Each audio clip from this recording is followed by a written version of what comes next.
Du sang neuf au ministère des Arts et de la Culture. Nommé par décret du Premier ministre en date du 10 août 2023, 2 conseillers techniques et 2 directeurs, et par arrêté du ministre des Arts et de la Culture, des sous-directeurs ont été installés dans leurs nouvelles fonctions ce 16 août 2023 à Yaoundé au Cameroun.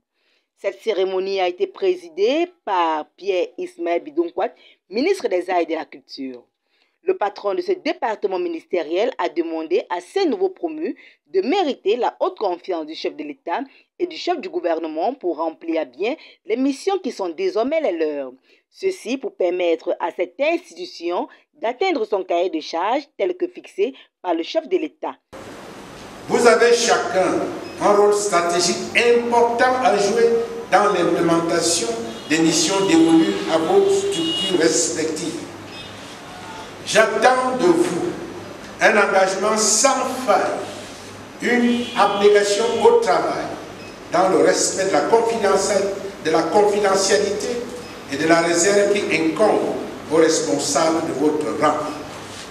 Je vous invite à être des modèles sur le plan du respect et de la déontologie administrative. Vous devez adopter un management susceptible de permettre à tous vos personnels de contribuer de manière significative à l'avènement de la République exemplaire que le chef de l'État, son Excellence M. Paul Biya, appelle de tout sérieux. Les nouveaux responsables ainsi portés à de nouveaux postes de responsabilité sont appelés à travailler en synergie et en collaboration avec différents services et surtout avec leurs collaborateurs pour faire avancer le dossier et traduire dans les faits la nouvelle politique qui voudrait le transfert du ministère des Arts et de la Culture de la catégorie de services. Il est nécessaire de relever que toute promotion, quel que soit le niveau, a pour but de consacrer le mérite, la riche expérience, la performance remarquable et la reconnaissance de la hiérarchie. L'accession à un poste de responsabilité n'est pas une fin en soi.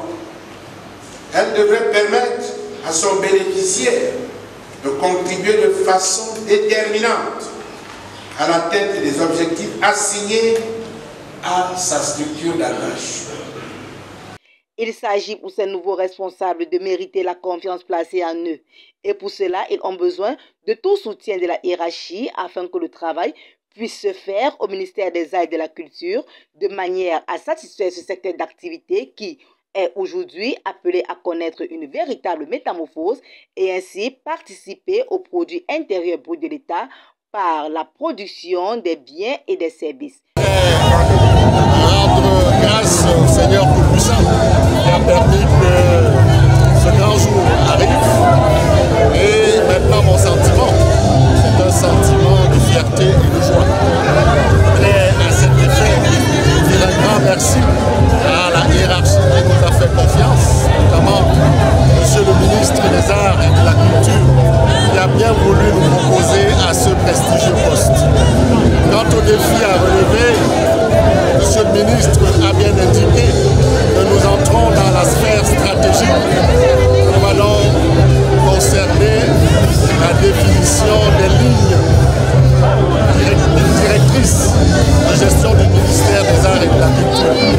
Cela signifie que nous devons prendre en compte la vision du chef de l'État en ce qui concerne la culture et surtout conduire la culture vers sa mutation nouvelle, à savoir ce changement du paradigme qui la conduit aux industries et services. Je voudrais donc dire que les défis sont très importants et nous allons tout de suite nous mettre au travail. Merci. FH News, votre télévision.